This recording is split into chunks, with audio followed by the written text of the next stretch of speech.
Hi everyone, in front of me I've got Google Pixel tab, and let me share with you how to change the screen timeout on this device. So first of all, we have to enter the settings, and then in this left section let's scroll down to find the display.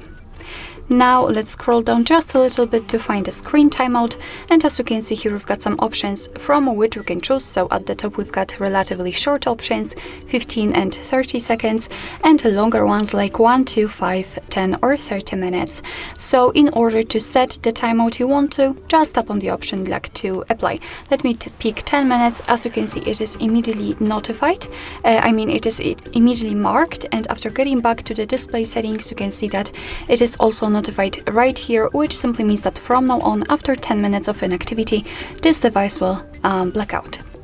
Alright, so that will be all. Thank you so much for watching. I hope that this video was helpful, and if it was, please hit the subscribe button and leave the thumbs up.